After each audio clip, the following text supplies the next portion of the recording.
Oh, I didn't see you there. Hello, everybody, and welcome. This is the Apostate Prophet.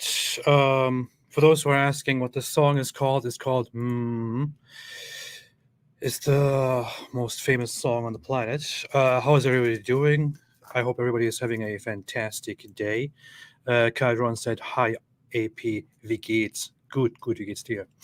That was a language from a different planet, which nobody can ever figure out. So today we are on day, I don't know, it's the 1st of November, and it's been weeks since this war started. I have no idea how long it's been. I guess a few weeks. I'm not sure. And today we again have some very interesting, very amazing, very brilliant news. While the world is asking for, lots of people around the world are asking for a ceasefire from Israel. They're saying Israel should immediately stop fighting. There should be a ceasefire right now, immediately. Hamas has a different plan. And somehow the people who are on Hamas's side and the people who are neutral in this, or the people who just do whatever is in fashion right now, which is true for a lot of people out there, don't seem to pay attention to what Hamas says and what Hamas wants. Because they don't ask Hamas to surrender, they don't ask Hamas to stop, they don't ask Hamas to do anything. Although Hamas is one of the two sides in this current war and is in charge of Gaza. Yes, Hamas is the government in Gaza. And Hamas said some very interesting words in response to calls for a ceasefire, in response to, concerns that civilians are dying. And I put it in the title and even on the thumbnail. And I wanted to get to it right now. In short, Hamas just said that they are proud of people dying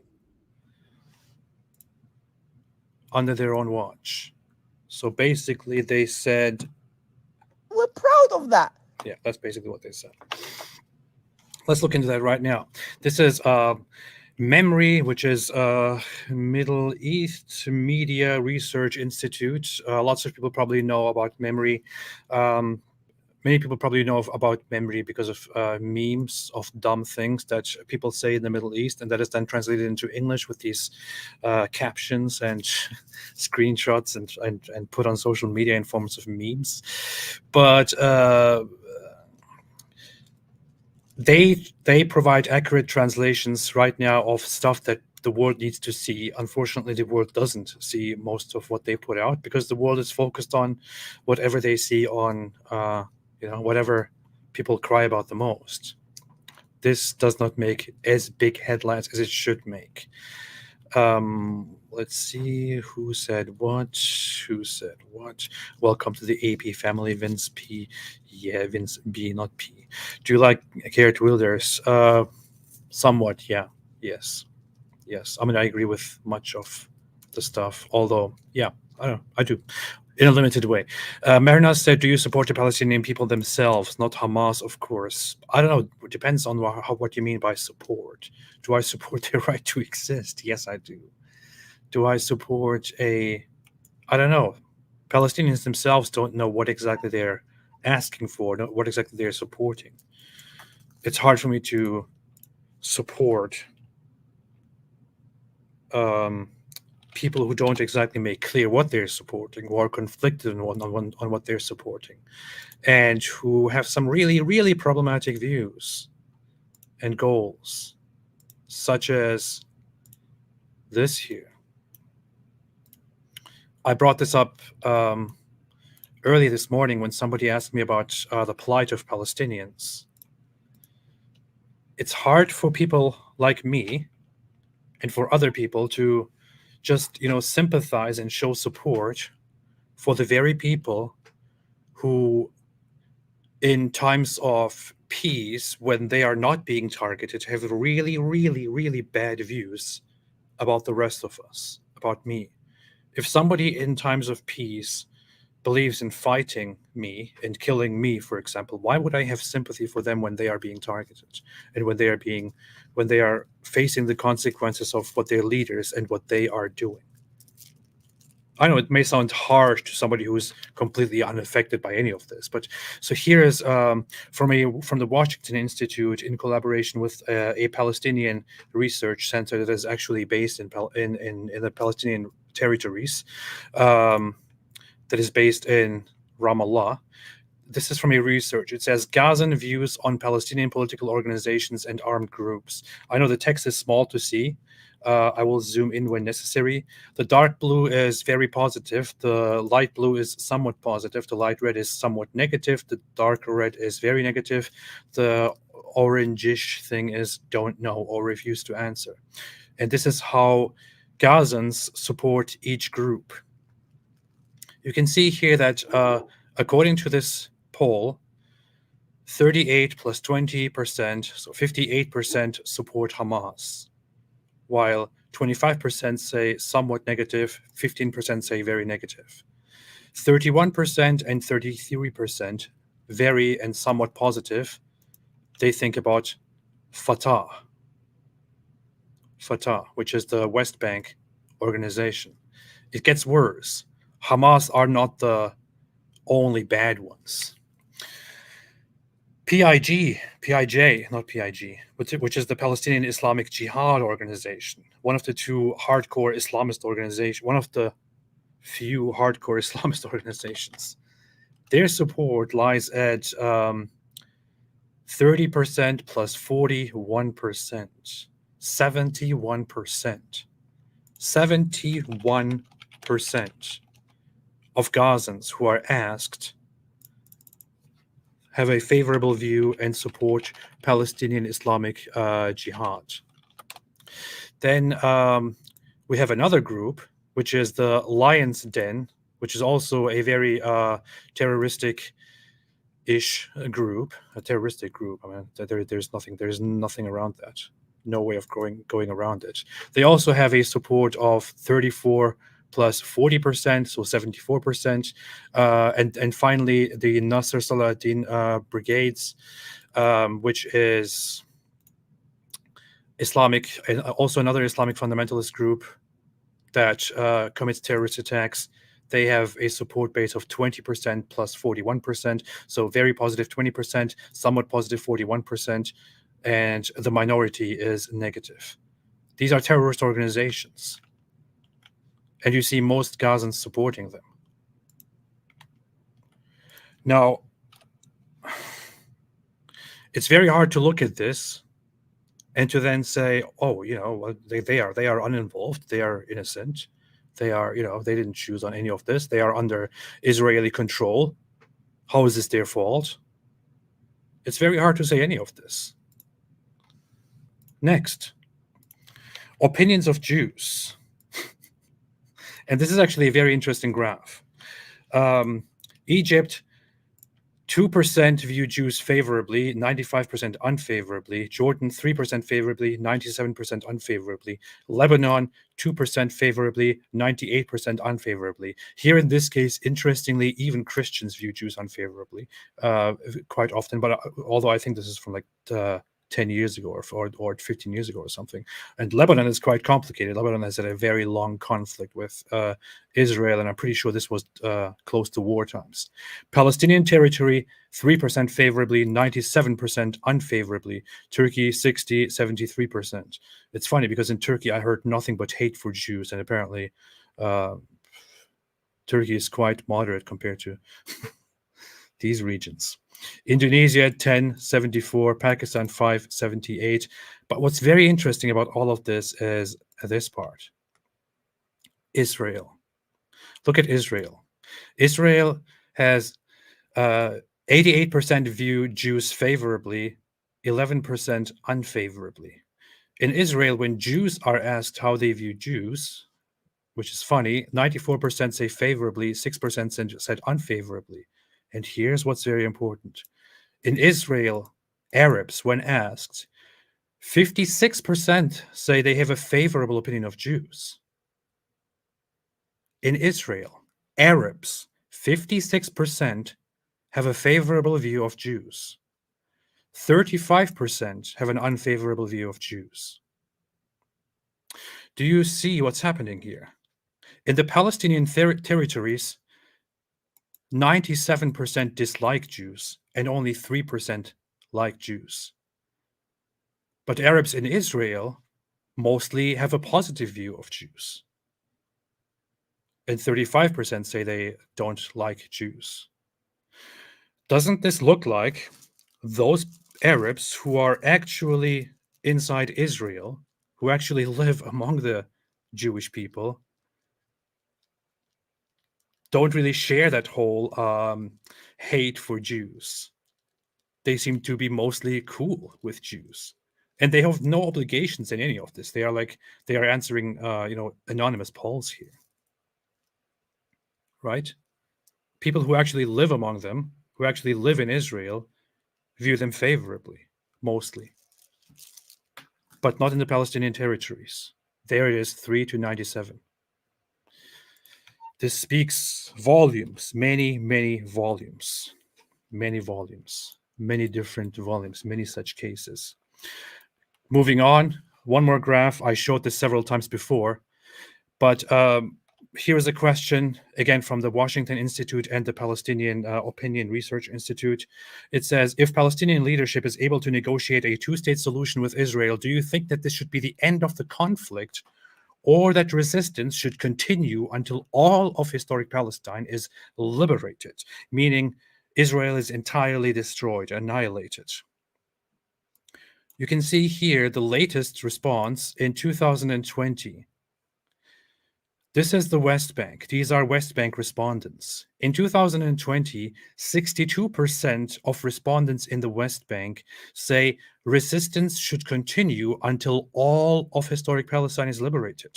So the majority of respondents in the West Bank, not even Gaza, in the West Bank, say even if we reach a two-state solution, we should fight until we have all of it and there is no Israel anymore. Only 26% say, well, that should be the end of it. We'll be fine with a two-state solution. Let's see if the source is on here. The Washington Institute and PCPO, which is a Palestinian organization, polled June 20-something, February 2020. I will later on, I didn't even plan on showing these things right here. I was going to go into something completely different. This just came up because somebody asked the question. But I am going to put the links to these into the description after I'm done. I can't do that at the moment, but I'll do that after I'm done with the stream. And in Gaza, 58% say fight until all of it belongs to us. 3% have no answer. 40% actually say this should be the end. Let's just end. Let's just end. Let's have a two-state solution and be done with it. But this is also funny. Yes, you have a majority here in Gaza, 58%, but Gaza is supposed to be the extreme side. West Bank is supposed to be the non-extreme side. And in the West Bank, significantly more people or significantly fewer people say we would be okay with a two-state solution, and more people say we should fight until Israel is gone and all of the land is ours. These are the realities that when you bring these things up, people often don't respond. And finally, one thing that concerns me as an apostate, as somebody who has left Islam, this is from a Pew poll from quite a while ago. I think this is from 2013, where people are asked if Sharia should be the law of the country. In this case, it was Palestinians say 89% of Palestinians say it should be the law of the country. And among those who are asked, 66% here, Palestinian territory, 66% say death penalty for leaving Islam should be applied. Among Muslims who say Sharia should be the law of the land, the percent who favor the death penalty for converts, so for people who leave Islam, in Palestinian territories is 66%. I'm sorry, but this is the truth. This is the reality. You can now, in the middle of the war, which I'm sorry, but people asked for and people cheered for, in the middle of the war, you can turn to me and say, "Well, look at this. Why are you not standing up for the Palestinian people and their cause?" Why would I do that when in peace times they stand up for my death? I'm sorry, but this is how it is. This is the reality. It's very easy to cry, and it's very easy to ask for empathy and for all of that when you see people suffering. And I feel the same. I see people dying, and I feel disgust. I feel sad at it. I feel horrible about it. I don't take pleasure in any of it. But why am I, who is condemned to death at any other time, expected to somehow here give my support and show sympathy? I can't deny the truths. I can deny the fact that the Palestinian population themselves support the conflict, that they mostly think Israel should be gone, that they mostly believe in eventually eradicating Israel, that they mostly dislike other groups, that they mostly believe people who leave Islam should be executed, and so on. Let's not even come to homosexuals, to gay people. And that's just a completely different aspect of it, where it's ridiculous that leftist LGBT groups in the West are like, free Palestine, free Palestine. Over 90% of Palestinians think it is disgusting, and most of them support punishments for gay people. Anyway, the actual topic that I wanted to come to here today is what Hamas said. Hamas official Ghazi Hamad makes an announcement. In response to everything that is going on, in response to the war that was declared by Israel after the October 7th attacks, people have been grilling Hamas and saying, how do you respond to, attacking civilians? And are you not worried that civilians are dying under your watch? Here is what the Hamas spokesperson has to say about that. إسرائيل دولة لا مقام لها على. Let's quickly. What in the world is going on? This player is messing with my mouse here. So this is Ghazi Hamad, Hamas Political Bureau, an interview from October 24th on the Lebanese TV, LBC TV. إسرائيل دولة لا مقام لها على أرضنا. He says Israel is a country that has no place on our land. I'm reading it because I know some people are only listening. They can't look at their screens. So I'm reading what they say. Israel is a country that has no place on our land. إحنا الدولة لابد أن نزيلها. We must remove that country. لأنه بالفعل هي تعتبر كارثة. Because it constitutes a security, military, and political catastrophe. أمنية وعسكرية وسياسية للأمة العربية والإسلامية. The Arab land and to the Arab and Islamic nation, which means the collective of them, and must be finished. So this guy says Israel must be removed. It has no place here. And yes, for those wondering about that ugly thing on his forehead, that's a mark that they put on there because they want to appear pious by praying and rubbing their heads on the ground as much as possible. يجب أن تنتهي. لذلك إحنا لا نخجل من نقول. He says we are not ashamed to say this with full force. قل ذلك بكل قوة إنه إسرائيل لازم نأدبها وحنأدبها. We must teach Israel a lesson, and we will do this again and again. He is referring to the attacks on October 7th. مرة ثانية وثالثة. You will see. ومش هذا حتكون طوفان. The Al-Aqsa flood, which is the Hamas name to the October 7th attacks. This is the name that they gave to the attacks, where they attacked the civilians in Israel and caused a massacre and killed over 1,000 civilians. He says the Al-Aqsa flood is just the first time, and there will be a second, a third, a fourth. So he says they will continue to do this again and again. الأقصى أول مرة لا حتكون ثاني وثالث ورابعة لأنه إحنا لدينا إصرار ولدينا قرار. because we have the determination, the resolve, and the capabilities to fight. So while the world is saying Gaza is in a very poor situation, they have nothing to, they can't, they can't survive, they have no means to live, and this and that, Hamas, which is the actual government in charge of the very population which people are calling attention to, says we have the means to continue fighting forever and do this over and over and over again. Instead of taking care of their own population, they want to do this over and over and over again. ولدينا إمكانيات أن نقاتل ونحارب لكن كما قلت لك بدنا ندفع. He says, well, we have to pay a price. Yes, and we are ready to pay it. He's speaking for the people of Gaza. ثمن. نعم احنا مستعدين. معلش بدي أقول لك بشكل واضح. We are called a nation of martyrs, and we are proud to sacrifice martyrs. Pay attention to what he's saying here. What he means by this is our people are dying, yes, and we are aware of that, and we are proud of that.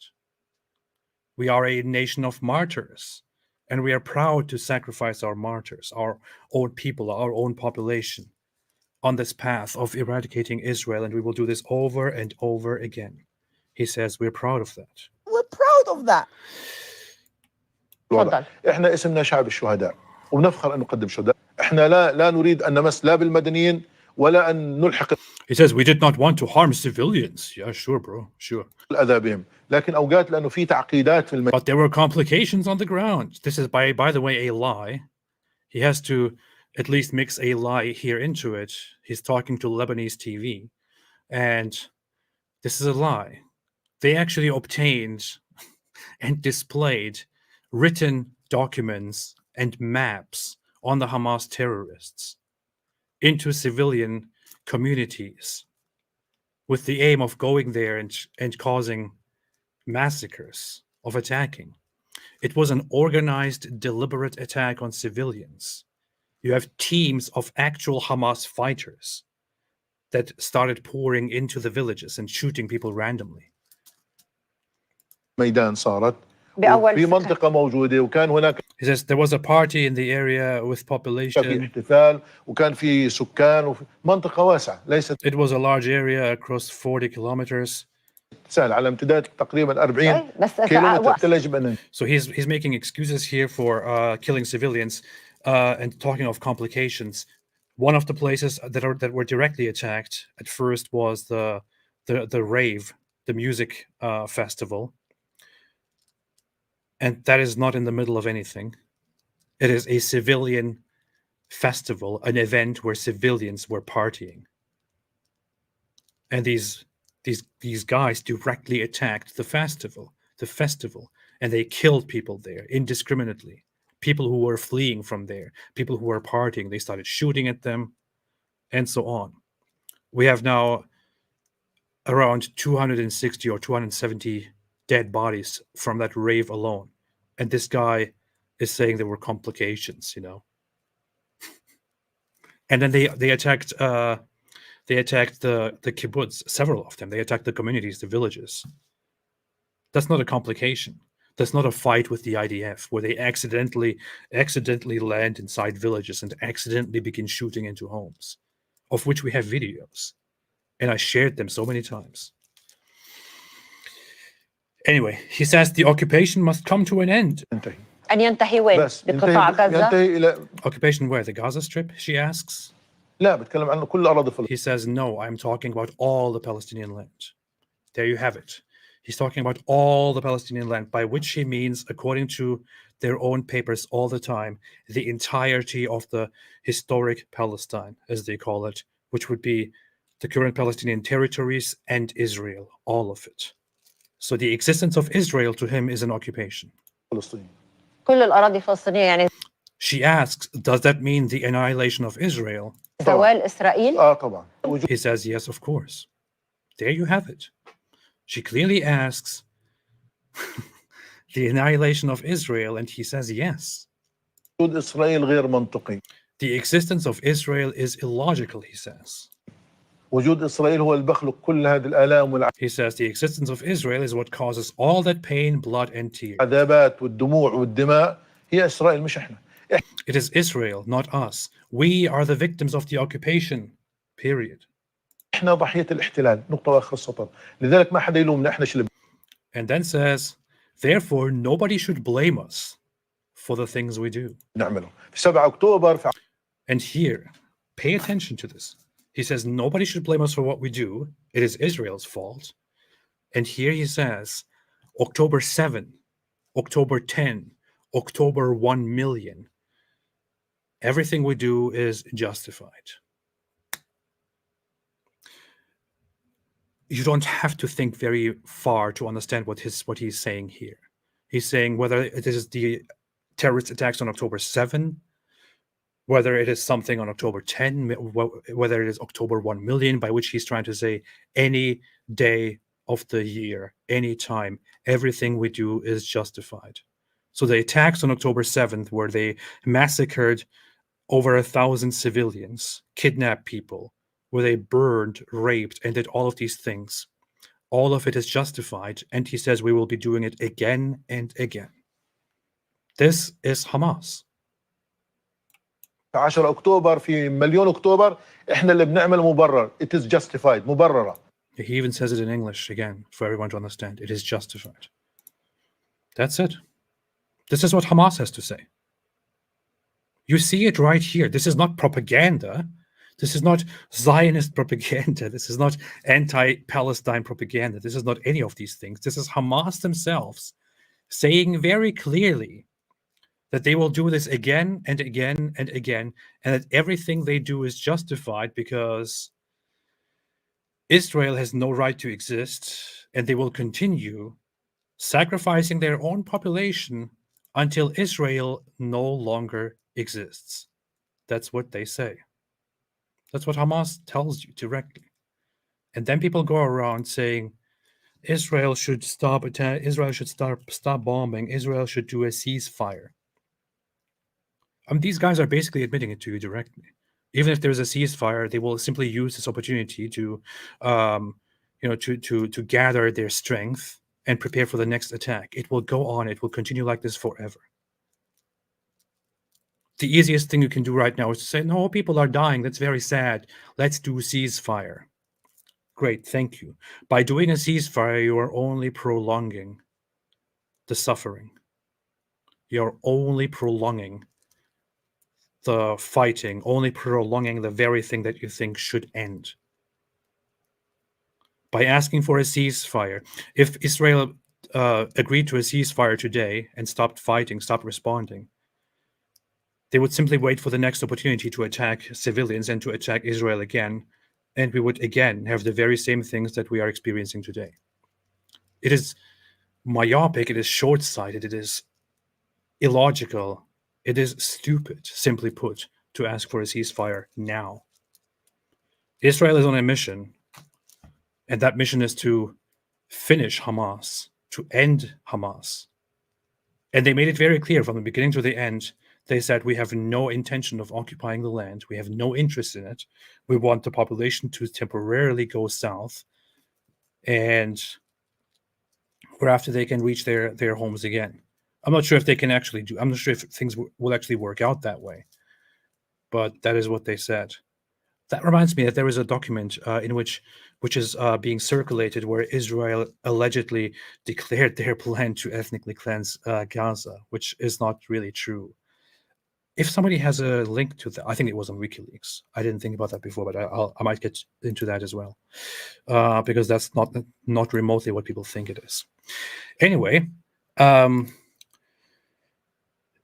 when I posted about this this clip from Hamas, a follower responded to me with a video from Mahmoud Abbas from the Palestinian Authority. He also has a few words to say about Hamas. He also sees, unlike the rest of the world, unlike much of the world, that Hamas is the problem here. Listen to this. This guy is not Hamas. He's the Palestinian Authority ruling over the West Bank, supposedly the peaceful guy. He blasts Hamas here, saying that Hamas is basically asking for this destruction here. Palestinian President Mahmoud Abbas on October 13th. He says, when the Israeli aggression took place, Hamas leaders in Gaza and abroad said, we don't care if Gaza is erased. They do not care if Gaza is erased. All they care about is that the Hamas movement continues to exist. They said this, Hania and Mashal, two Hamas leaders, representatives. They said, we don't care what happens. Mashal went even further and said, what is happening in Gaza is insignificant and does not affect us. This is not some Hamas. This is not some Zionist or somebody else saying this. This is Mahmoud Abbas, the president of the Palestinian Authority, saying this. It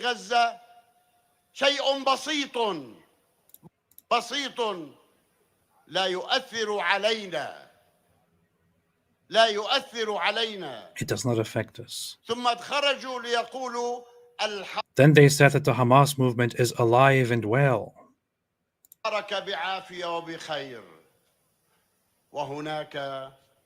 This was at a time when there were thousands of martyrs from among our people, he says. Thousands of wounded from among our people. Tens of thousands of destroyed homes. To this day, 100,000 Palestinians in Gaza are homeless with no place to live, he says. But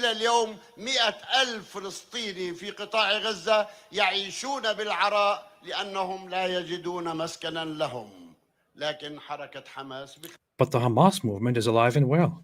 Look, he's exactly saying what I just said and what many others are saying when they talk about the corruption or the evils of Hamas. He's exactly saying that the people in Gaza are suffering and that Hamas doesn't care. They don't care about any of this. They just care about continuing to fight for their own movement and their own ideals. And they are ready to sacrifice the population of Gaza. This is what this guy is saying, what Mahmoud Abbas is saying.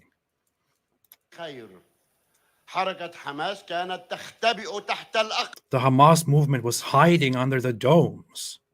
This is what Israel is also saying, and what Mahmoud Abbas is saying here.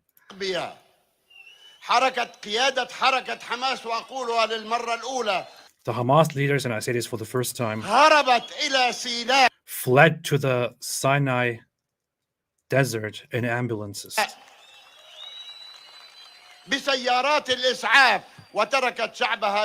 They left their people behind to be slaughtered. And then they say we put up a resistance. This is what he says. Oh, this was from a long time ago, which makes no difference to the point. The point is that this is what he himself, what Mahmoud Abbas himself said, and what he thinks about Hamas. Would it change? Would Hamas change over time? No. This is his position on the whole issue of Hamas control over Gaza. He says that Hamas is in charge of Gaza and they don't care about Gazans. They just care about themselves. They sacrifice their own people. They do whatever they want. And then they hide under domes in civilian buildings. This is what he says. That's also what Israel says, and what the US says, and what intelligence says. But they are accused of just, making up excuses to kill civilians and all that. And I want to point out one thing. Of course, Mahmoud Abbas here, who is the Palestinian Authority president, is pointing these things out. But that's not because he cares so much about the people. It's not because he has so much compassion and because he thinks this is all the fault of Hamas. He is saying these things because Hamas are his rivals. So he's not necessarily the good guy here. He's simply just saying that Hamas is doing these terrible things and killing their own population, basically, by proxy, and that he himself and his organization should be in charge. The Palestinian authorities know better. They are just as corrupt. They are not hardcore, hardline Islamists. They're supposed to be the secular ones, but they're also corrupt. They also abduct their own population. It is known they take people who they are suspicious of and torture them to see if they are informants, to see if they are opponents, to see if they are undercover, Hamas operatives and so on. It's all a giant mess. But this is the Palestinian leaders, the Palestinian authorities, the Palestinian politicians, the Palestinian movements. This is what they do. You can't rely on Israel to somehow fix the situation. It is corrupt from the very core. This guy, Richie Torres, I don't really know who this guy is, but he said something, or he's a congressman. He said this: a humanitarian response to the plight of Palestinians in Gaza is morally necessary, but there is nothing remotely humanitarian about keeping Hamas in power. A ceasefire is an open invitation for Hamas to rearm itself and launch a deadlier terror attack. A ceasefire is not a peace agreement. It is a death sentence for Israelis. And this is as accurate and as clear as it gets. Right now, it is very easy, very emotional to ask for a ceasefire. A ceasefire will never solve the problem. A ceasefire will just cause more problems. What people should hope for at this point is that Israel takes care of Hamas and Hamas is gone forever, and that Hamas surrenders. Why are there no rallies? Why are there no calls around the world for Hamas to give up all the hostages and to surrender? There are calls to give up hostages and to do a ceasefire. Actually, there aren't. I haven't seen any major rallies for that either. But why aren't there big rallies to ask Hamas to surrender? If they are the ones who say we will keep this going forever and ever and we will never stop, why is Israel supposed to be the side that is reasonable, that has great accountability, that never responds with violence and all of that? Why do people not ask Hamas? Yes, I know Hamas will not surrender. They will not stop. They make it clear that they will not stop. But hey, guess what? Israel will probably not stop with this operation either, no matter how much of the world protests. Because there's one thing that Israel realizes, which is that people around the world don't really care about the well-being of Israel and Israelis. There is a sentiment that Israel has, and that Israelis in general have, and it might look a little bit, since you are not in their shoes, it might be difficult to see, and it might look like Israel is careless about the opinions of the world, of the populations, and all of that. But Israel has this point of view, which, if you think about it, is not very unjustifiable. It is that we are the only country that is our, this is the only country that is our country, that is a Jewish country, that is a country where Jewish people are at home, where they belong. And we are the only people who ultimately care about our own survival, about our own existence. Half the world hates us. They want to get rid of us. And yes, that's true. The Muslim world, the Islamic world hates Israel and wants to get rid of them and believes in eventually getting rid of them. And the other part of the world we just can't trust, which is why we built Israel. We are happy to collaborate with people, but ultimately we can't listen to what the world says because nobody really cares about our existence except us. And we have to fight, and we have to take care of those who want to terrorize us. That is the Israeli mindset. This is the Israeli mindset. And you might say, well, that's so selfish. Well, it is selfish. Everybody is selfish. Everybody has to be selfish to a certain degree. Palestinians are being selfish right now. Muslims are being selfish right now when they don't want to take refugees and want to rather care about the significance of the land that those Palestinians are living on. They don't want to take refugees right now. I mean, Egypt and other Muslim nations, they tell each other not to take Palestinian refugees for a very simple reason, and a very callous reason, a reason that is so much not about compassion. The reason that they don't want to take Palestinian refugees is, hey, if we take them away and save their lives, then maybe they will never be able to go back there, and they will lose their land, and Israel will take it over and occupy it. That's their concern. That's the main concern there. And they won't give those people, citizenship status. They don't want to do that either. They would treat them as refugees forever, for eternity, because they think the land is holy. It means something to us Muslims. It means something to us Arabs. It should be us forever, all of it, which is why, sorry, but we can't take the refugees. We can't take these people. We can't save their lives. This is how the Muslim world thinks. This is how the Arab world thinks. And this is not what I'm saying. This is what they say to each other and what they say publicly all the time. They don't care about the lives. They care about the values. And Israel, in their position in this entire conflict, they care about their own existence, because they are very well aware that the rest of the world does not fundamentally care about their existence. If nobody cares, and if they can't trust the world, if they can't trust the Muslim nations and Arab nations that try to dominate and occupy the United Nations, then they themselves have to take care of their own right to exist. And they can't just, after experiencing the worst attack against their own population, say, oh, you know what, the world demands a ceasefire, so, why don't we just do a ceasefire? They know better than every single person who is out there protesting that this would be a death sentence for Israel in the end. They are not going to do it. And they have every right to go to the end with the operation that they are in right now. Sorry to say. That's it. This is war. This is war. If the Palestinian side didn't want war,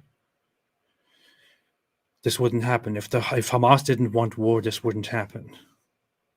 If the Palestinian Authority didn't want a conflict, this wouldn't happen. There were plenty of opportunities in 2000, in 2005, in 2006, in the 90s, in the 80s, in the 70s. They never took the chance, because they keep believing that they must somehow overcome Israel and take the land and go back to how things were before the 1948 partition, or 1947 partition, and before the 1967 war, which they all provoked and lost. Israel confirms the second Jabalia blast was the result of an airstrike. Yes, there were airstrikes that affected a refugee camp, and lots of people died. Israel said, yes, we take responsibility. It was a result of airstrikes. And yes, we are targeting Hamas commanders. And yes, we are taking them out, is what they're saying. Do I find this pretty and great and amusing? No. I find this pretty bad. And I'm not sure if there's a better way to conduct these airstrikes. But do I condemn them for this? No, I don't. I'm sorry, but that is long gone. That's the responsibility of the United Nations, which never took the right steps, of Hamas, which is in charge of the population of Gaza, and so on. And clearly, we have just seen it. They don't care. I played it earlier, and I commented on it. I want to play it one more time without any commentary, just for everyone to listen or to read. Here is the Hamas spokesperson saying that they will continue terrorizing Israel forever, and that they are proud to sacrifice their own population. إسرائيل دولة لا مقام لها على أرضنا. إحنا الدولة لابد أن نزيلها، لأنه بالفعل هي تعتبر كارثة أمنية وعسكرية وسياسية للأمة العربية والإسلامية، يجب أن تنتهي. لذلك احنا لا نخجل من نقول ذلك بكل قوة. انه إسرائيل لازم نأدبها، وحنأدبها مرة ثانية وثالثة، ومش هذا حتكون طوفان الأقصى أول مرة، لا حتكون ثاني وثالث ورابعة، لأنه إحنا لدينا إصرار ولدينا قرار ولدينا إمكانيات أن نقاتل نعم. وأن نحارب. لكن كما قلت لك بدنا ندفع ثمن. نعم إحنا مستعدين، معلش بدي أقول لك بشكل واضح، إحنا اسمنا شعب الشهداء ونفخر أن نقدم شهداء. إحنا لا نريد أن نمس لا بالمدنيين ولا أن نلحق الأذى بهم، لكن أوقات لأنه في تعقيدات في الميدان صارت في منطقة موجودة، وكان هناك في احتفال وكان في سكان وفي منطقة واسعة ليست سهلة على امتداد تقريبا 40 كيلومتر. يجب أن ننتهي. أن ينتهي وين؟ بقطاع غزة؟ ينتهي إلى لا بتكلم عنه كل الأراضي الفلسطينية، كل الأراضي الفلسطينية، يعني زوال طبعا. إسرائيل؟ طبعا. وجود إسرائيل غير منطقي. وجود إسرائيل هو اللي بخلق كل هذه الآلام والعذابات والدموع والدماء. هي إسرائيل مش إحنا ضحية الاحتلال، نقطة وآخر السطر. لذلك ما حدا يلومنا، إحنا شو اللي بنعمله في 7 أكتوبر، في 10 أكتوبر، في مليون أكتوبر. إحنا اللي بنعمل مبرر. It is justified، مبررة. This is Hamas. They say, we know that our population is dying, we know that people are being killed, but we are proud of that, and we will continue fighting and terrorize until Israel no longer exists. She asks explicitly, does that include the annihilation of Israel? He says, of course. Israel has no right to exist. Israel's existence is illogical. We have to get rid of it, and everything we do is justified. That's what this guy says. But hey, let's pay attention to, what Israel may think and what their ulterior motives might be and all of that, when these guys are telling it to you in your face. Ari Osman said, I don't care what the KGB media, Muslims, Marxists, Twitter Nazis, Schmucker Tarlson, isolationists, Christian anti-Semites, and fake conservatives like Candy-ass Owens say. We Jews are in the fight of our lives. Thank you, my prophet, for your support. There you have it. Plain and simple. I agree with it. And thank you, Ari Osman, for being here and continuing to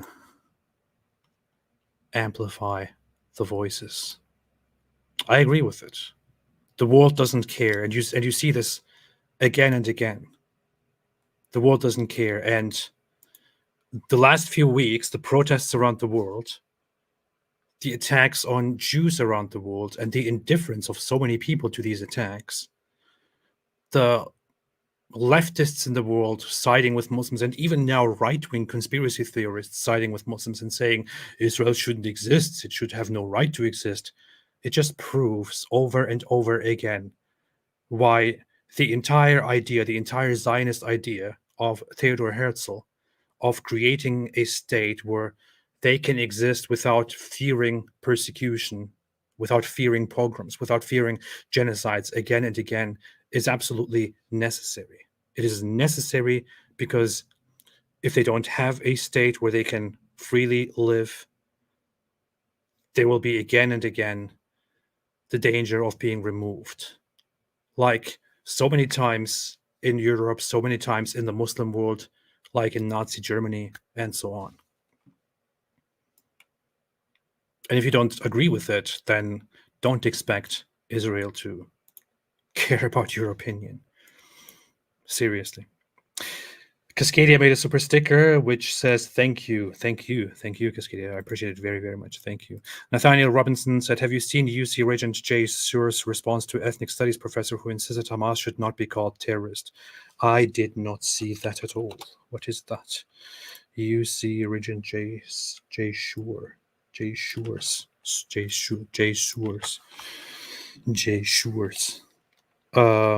I didn't see that. I don't have a direct link to it. I didn't come across it. Let me see. Oh, it's a text. It's a very long text. I don't want to read the text. I don't want to read it on screen. It's also low resolution. You mean this? I bet. This? It's even hard to read. What is this low resolution, man? Let's see. Oh, that is a better one here. This is too long. I'm going to lose half the people who are watching if I start reading this. But I can share it. Interesting. I'll have a look at it. I haven't seen it. I haven't checked it out. Efforts to pass veto standalone funding. Al Jazeera, the terrorist sympathizers. Let's see what they say.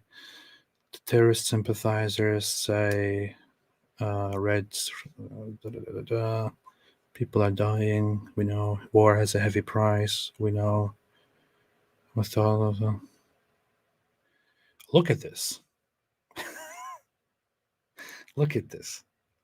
Al Jazeera, the terrorist sympathizing news outlet here, is immediately running this as an update and highlighting it, saying, speaking at a news conference, Yoav Gallant said Israel's operations in Gaza were moving forward with thousands of targets destroyed. War has a heavy price. These are all our sons, he added, according to Israeli army radio. He spoke shortly after Israel's military identified 16 soldiers killed on Tuesday. I'm not sure. I don't know. Maybe I'm completely wrong, but I'm pretty sure that they didn't cover anything that Hamas said, as I showed you earlier, in which they clearly say that they are ready to sacrifice their own population, their civilians. That's Al Jazeera for you. Iran's Khamenei urges Muslim countries to boycott Israel. And Muslims around the world are joining, by the way, by doing dumb stuff like boycotting Starbucks, which has nothing to do with Israel at all. Did you know that Starbucks doesn't even operate in Israel? There is no Starbucks in Israel. Actually, I don't know if it changed by now, but I think there is no Starbucks in Israel anymore. They don't operate there unless it was picked up at some point by a franchise. But let's see. Starbucks Israel was a coffee chain in Israel opening in 2001 with 6 locations in Tel Aviv before closing in 2003. Okay, no, this is the chain. I think they ceased operations under a different network in Israel in 2014 because of difficulties in operations and all of that. So they are not even active in Israel. They're not even supporting Israel. They have nothing to do with Israel. But people are protesting and boycotting Starbucks right now because they issued a statement in which they condemned terrorism and condemned the killing of civilians on October 7th. That's why people are protesting Starbucks. And half the people who are protesting probably don't even know why they are protesting. Ridiculous. It's a clown world. Raisin Bread said, Queen Rania recently in an interview on CNN with Christiane Amanpour said lies about how Israel is on the wrong and played a victimhood card for Palestinians. I didn't see that, but she is from Jordan. I don't know what she said, but yeah, I mean that's the regular, that's the usual message that they put out. The White Trash Panda just became a YouTube member. Welcome to the club. Thank you and welcome. For those who missed it, I highlighted this yesterday. I'm seeing now that the stream from yesterday is being watched by lots of people, so a lot of people are getting aware of it. And actually, a news source, Visegrad, picked it up from me after I put this on here. But for those who missed it, the Palestinian Authority, which is supposed to be the peaceful, non-Islamist side, published a letter in which they instructed their mosques to read out a hadith, the one hadith, the prophecy by Muhammad, according to which the Muslims will fight and kill the Jews. It needs to be highlighted again and again. The text says, Muhammad said, or he said, the hour will not be established until the Muslims fight the Jews, so the Jews will hide behind stones and trees. And the stone or the tree will say, O Muslim, O servant of Allah, there is a Jew behind me, come and kill him, except for the Karkat tree, for it is the tree of the Jews. This was preached to Muslim audiences. under the rule of the Palestinian Authority on October 20th. And the press didn't pick it up. People didn't pay attention. People just say Hamas is, Hamas are the extreme ones. They are the Islamists. But this was preached in the regular secular Palestinian territories. But hey, it's all Israel's fault. This is what's called a self-fulfilling prophecy, which is under Muslims, Muslims keep vilifying and saying, Israel is, Jews are bad, they are evil, they are violent, they hate us, they want to kill us, and this and that. And they believe in that. Because of that, they put up a conflict with the Jews, with the only Jewish state. And when the only Jewish state then reacts to them, to their violence with violence, they're like, you see, this proves that we were right. This proves that we were right, that Jews are indeed, hateful and violent and this and that. That's a self-fulfilling prophecy. You caused the very thing that you claimed was going to happen. It's incredible that people refuse to see that. Incredible. Babushka said Hindus have been fighting this menace and tried to warn us for many years. Long live India, from the Adirondack Mountains in New York. Thank you.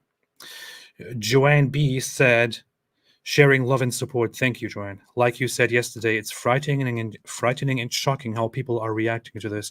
Most of the world are idolizing barbaric terrorists. Take care and stay safe. I know, the thing is, we are currently seeing the dangers of social media, right? Of platforms like Twitter and TikTok, for example. Somebody was pointing it out how the TikTok algorithms, the Twitter algorithms, they are so much favoring conspiracy theorists and people who are just anti-Zionist right now and who are supporting the Hamas cause. And the average person out there doesn't really research. The average person out there doesn't sit down and read, doesn't sit down and study the history, doesn't think things through, doesn't really care much about the facts of the matter. So the average person just goes with whatever seems reasonable or, emotionally appealing or cool or in fashion or whatever it is to them, or whatever aligns with their own beliefs at the moment. So when on TikTok, the Muslim voices and the pro-Palestine, the pro-Hamas voices are amplified, then this spreads as the new trend. And then you soon start seeing non-Muslim people, non-Palestinian people who have nothing to do with this conflict, people who never even heard about this conflict. They then start posting supportive messages for the Palestinian side, and they start getting engagements, which then fuels more and more support. Because somebody who never bothered about Israel or Palestine, for their entire life, can now jump into the trend and say, oh yeah, Palestinians, they're being treated so badly. If Israel just stopped this occupation, stop Israel, free Palestine. If you do that, and you then suddenly get a lot of support on TikTok, for example, which is what happens, then that will just psychologically motivate the person who put that out to add to it and to continue doing that, to put something new out there and say, oh yeah, yesterday I heard this and this happened as a result of Israeli airstrikes. I feel so bad. Free Palestine. How can you not support Palestine right now? That again is rewarded. And that's how it goes. That's how it goes.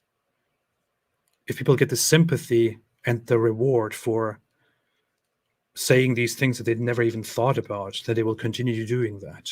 And that's how the algorithm, and then similar things are suggested to you and to everyone else. That's how the algorithm and how social media popularity is really muddying and completely destroying any kind of nuance that should be out there in times like these. It's sad. It's messed up. And then people say, look, we are winning over people's opinions. So many people say free Palestine now. What they don't realize is that lots of people might agree with them, but it doesn't really mean much in the real world, because in the real world, Israel is taking care of Hamas right now and going through with what they said would happen if such an attack happened. The best thing you can hope for is that the operation is finished as soon as possible. Human Kirk said, thanks for these streams, not after our midnight. I'm going to do another live stream later just so that you can't watch it. No, thank you for being here. Rachel S. said, what do you think happens once Hamas is gone? Thanks. Hard to tell. Hard to tell. I'm not even sure if Israel can really effectively get rid of all of Hamas. I mean, that's their goal right now. They say we want to put a complete end to this. And their stated goal, I believe, is for the time being that they would put a different authority in charge. They said they have no intention of giving control over Gaza to the Palestinian Authority because they don't trust it. They did that last time, and that's how they lost control and Hamas took over.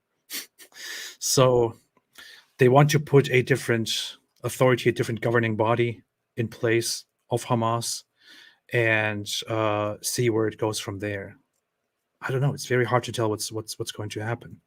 It's not like Israel hasn't tried different things. They tried so many different methods. They tried letting them exist alongside. They tried taking over and occupying it. They tried giving it away to Egypt and Jordan. They tried having it exist as a self-governing body with restrictions until they agreed to make peace. These are all the options that were tried. Nothing worked so far. Not sure what's going to happen now. Rachel S. again said, thank you for actually speaking the truth about the Israeli position. You are actually a moral person, and it makes me somewhat hopeful. Thank you, Rachel. I appreciate that. I appreciate. I just say how I see it, and thank you. Sanku said, Israel would be stupid to listen to Westerners who've become overly emotional and utterly delusional about the world, who think war is Call of Duty. That's the thing. In the West, people don't really understand what they're dealing with when we talk about this conflict. Israel knows very well what they're dealing with because they deal with this all the time. They deal with death and destruction, with dead bodies, with the danger of being exterminated all the time. They deal with fighting, with killing and getting killed all the time. Most of this stuff is just a dream to people in the West who see stuff like this only on TV or in video games, or read books about it, or hear it on the news.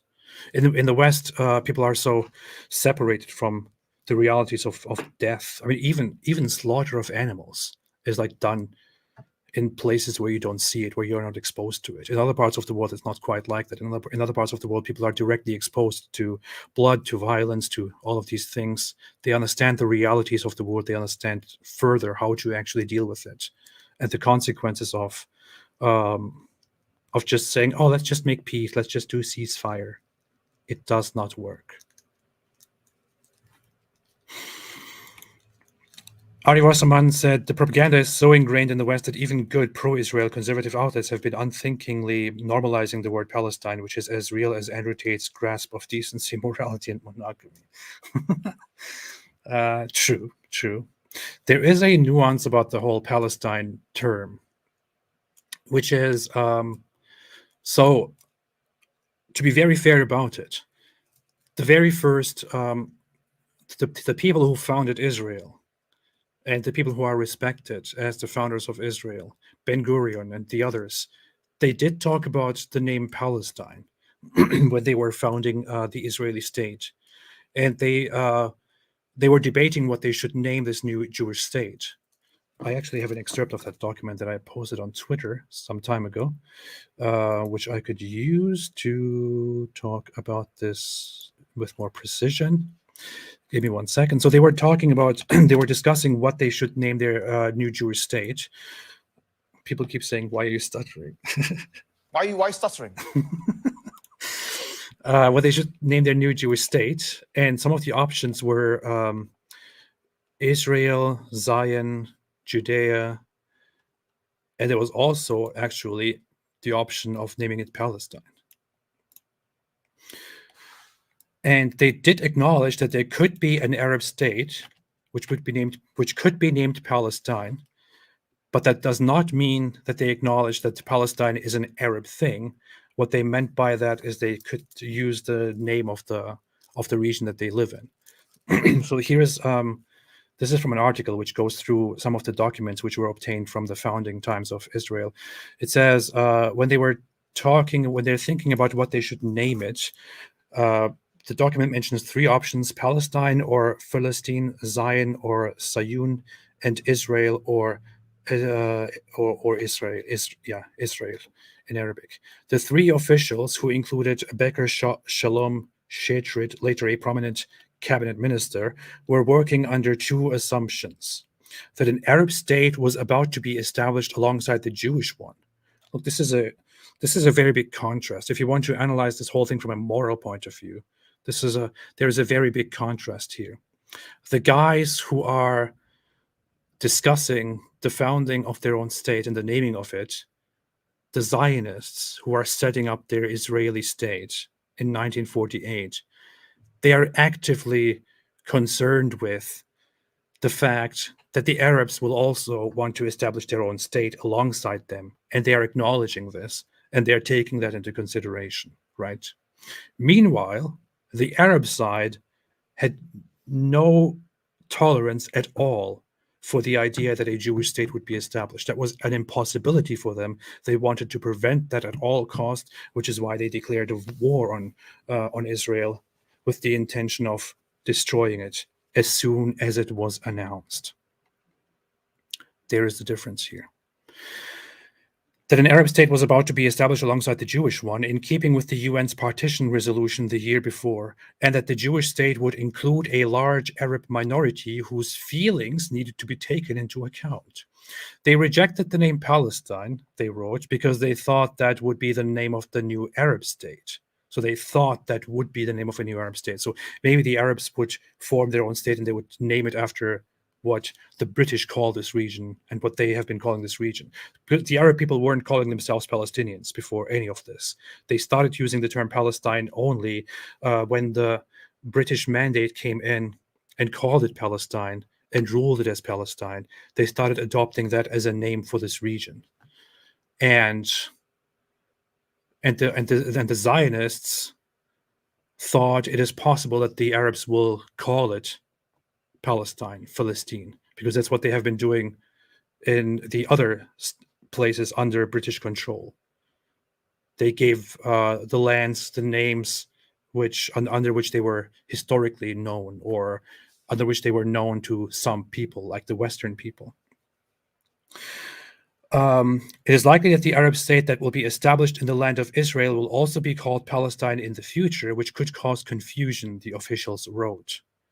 They rejected the name Zion or Sayun, seemingly because the words Zion and Zionist already had a pejorative meaning in the Arab world. Calling the country Zion would cause real difficulty for the Arab citizen in the Jewish state, the document says. In the end, they opted for the most straightforward option, Israel or Israel. So according to this document, the earliest the Zionist Israeli founders, they took all of this into consideration, and they took the feelings of their own Arab populations into consideration. And according to all of this, then chose Israel. But they acknowledged back then that Arabs might establish a state and call it Palestine. So it is not completely a much later invention. However, actually creating a Palestinian state is an invention that only appeared slowly after the 60s and only firmly in the 1980s. Before that, there was no collective Arab aim of creating a Palestinian state. They had no idea what to do with it. And Jordan wanted it as their own land, and Egypt wanted it as their own subject. They could never agree on what to exactly do. All they did agree on, they all had one thing that they could agree on, which is, we don't want Jews here. We don't want Jews to have a state here. That's it.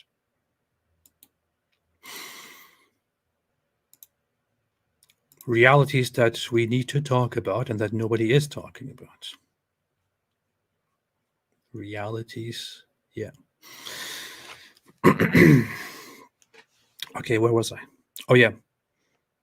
Oh yes, Ari Osman. Thank you. But hey, thank you for the super chat. Thank you for being here.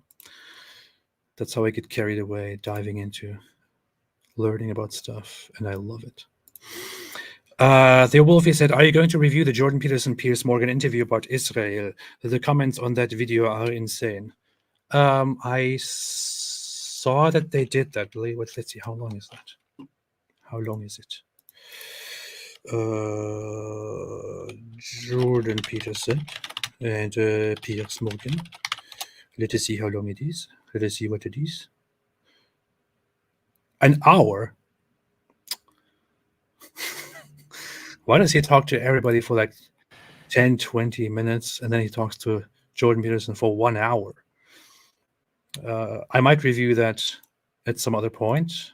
I might review that together with David. I might do something like that, but it's probably worth looking into. Probably. Can't do that right now, though. But hey, yes, I might do that. Matthew Velasquez said, Ari Wasserman, thank you for bringing up the issue of normalizing the use of the word Palestine incorrectly by Western media. Yeah, that's basically what we just went through. But it is true. It is true. There is no Palestine. There is no one Palestine. There is no Palestinian land. There never was a Palestinian land before Israel. Israel didn't steal Palestinian land. There was no such thing. That was invented much later. Before Israel was established, it was the British Mandate of Palestine. That was the only thing that was called Palestine. And it was what they named the land. It wasn't the land of the name itself. Then Israel was built. The Arabs rejected it. They didn't know what to do with it. Much later, after Israel, they began calling it Palestine. And now you have these stupid graphs which go around, or these stupid maps which go around, which say, look, they stole the Palestinian land. Palestine was once this big, big place, and now it is no more. It's not how it works. There never was such a land called Palestine. Never was such a thing. But hey, I talked about that before. Munesh Terriblade said, Jews have been mostly fighting to survive. True. True and very true. Ari Wasserman said again, anybody on this live complaining about Jews being in this situation because they are not Christians is missing the point, to put it mildly, and should learn it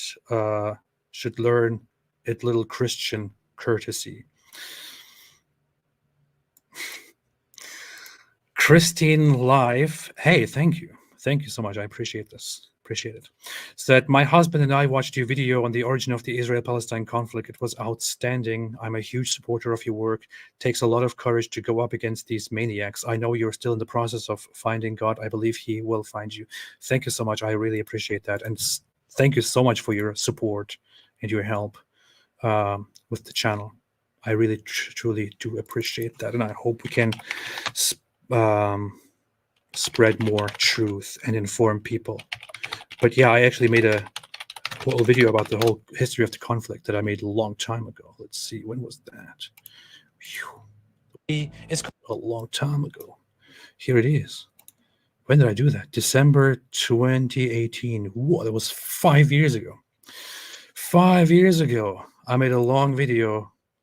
It's not that long. It's actually just 25 minutes long, in which I explained the Israel-Palestine conflict.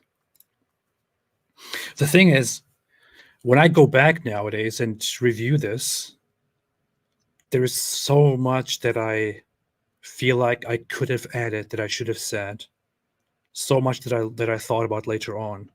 So if I went back and did this whole thing again, it would be significantly better, I would think. You know what? Maybe I should hire. I should organize a project and pay some people to create a better version of this, like a documentary. That would be nice. That would be nice.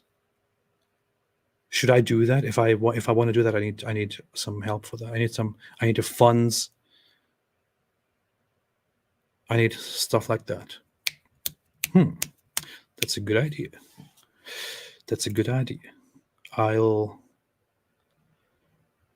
I don't want to say I'll get back to it, because when I say I'll get back to it with my severe ADHD, it just goes into the space where all of the millions of ideas are floating. Okay, good idea. Good idea. Hey, thank you so much, Christine. I appreciate it very, very much. Lucid said, Muslims, can we please put you down without a fight? Jews, no. Muslim, no. Okay, I need to read this properly. Muslims say, can we please put you down without a fight? Jews say, no. Muslims say, Zionism, genocide, Islamophobia. P.S. Have you seen Nabi Asli vids? I think you would like. I've seen only a few of them. I need to look into them more. I think I'm following the channel, though. All right. TP Bear said, please message me on Discord. I would like to set up a TikTok live stream with you and God Logic when you're available. I shall do so. I shall do so. You have me on Discord, don't you? I'll check. TP Bear. I'll check. Cascadia said, Israel made many concessions over the decades. Hamas never wanted peace, never wanted a resolution. Instead, they aspired to turn children into suicide bombers. Yes. I said it back then, I say it now, I'll say it again and again. Prove me wrong. If the Palestinian side wanted peace and wanted an end to the conflict and wanted recognition, they could have done that over and over and over again. They had so many chances, they didn't do it. They chose not to do it. Prominently, Yasser Arafat was given the option to finally come to a peace agreement, but he walked out. He walked out because he didn't get everything he wanted. Akin Abgunay said, fun fact, Islam and Judaism are not that different when you dive deep. I think they're actually... well, obviously, Islam has quite some influence from Judaism because Muhammad took most of his ideas on Islam from the Jewish people in Medina, and he stole from whatever, he stole the ideas of the Jews there and believed whatever they say. And it looks like at some point they started making up things just to mess with him, and he just believed them. So necessarily there is a lot that they have in common. But that said, Islam is based on Arab polytheism, with adopting Jewish ideas and values and some Christian ideas and values later on. But the fundamentals of it are just, the basis of it is just very, very pagan. That's it. And he's just stole things from the Jews and Christians without understanding what they are. Yeah. Human Kirk said, irony of Arab Palestine, there is no P in Arabic, they can't even pronounce it. Yeah, yeah. Well, okay, there is a thing. Some people call it like some people did it with a P. So in history, it appears with a P and also with an F sound. And it would be funny if Arabs called it Palestine. That would sound interesting. So using the F sound is not necessarily wrong. But what is interesting about this is that the name Palestine is not anything that these people gave themselves or called themselves. It is a name that others called the people who settled there back then, of whom we have no trace at all, who were of Greek origins or who came from Greek places. And Greek-speaking and Latin-speaking people then later adopted that as a name for the whole region. And the Arab population only adopted that name for themselves in the 20th century. So basically, they give themselves a name that the Europeans gave to that region, and then claim, yeah, we are the Palestinians. What Palestinians? Yeah. It's like I go to, it's like I find some land somewhere, and I say, I heard of some people who lived here, and they were called the Palulus. So I'm going to call this land Palulun. And then later, over millennia, different people settle there and start living there, and they say, "Oh, so this is the land Palulu. We are actually the indigenous Paluluns." Doesn't make any sense.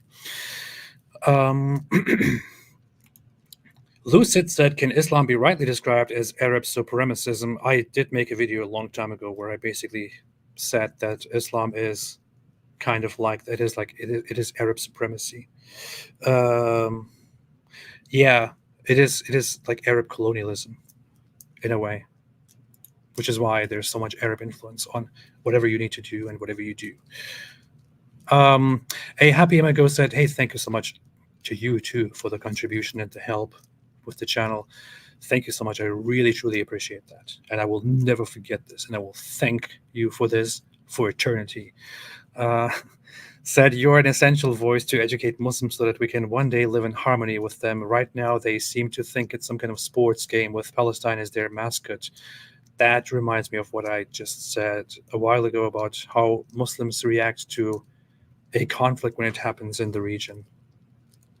It's not a genuine concern for people's lives. It's just like, yeah, just like an event, like a World Cup, like a sports thing that happens every now and then. They start then rooting for the Palestinian side. And once it's over, they just go on with their lives, while the Palestinians deal with the consequences of the very conflict which they fueled with their sentiments around the world. But hey, they don't have to worry about that. Let those people who are in the region and who are actually dying, let them worry about that, right? It's all really, really messed up. And yeah, I think the root cause of that is one of the root cause of this is Islam, I would say. It is, because it is an Islamic issue. It is, if you ask Muslims around the world, they will tell you that this is a Muslim issue. They will tell you that this is about Islam, that Muslims have an Islamic religious duty to stand with and support the people there, support the Palestinians. This is what they say. And then you have idiots, secular idiots in the West saying, "Oh, no. This has nothing to do with religion at all." I'm sorry, but you don't speak for anybody. But hey, thank you so much. I appreciate that. The White Trash Panda said, Felix and my TV said, "Is there an official Palestinian language? Seems like they are Arabic speakers, and unlike the Palestinians, at least the Jews have a language based on historical roots of the land. Bangladeshis can relate."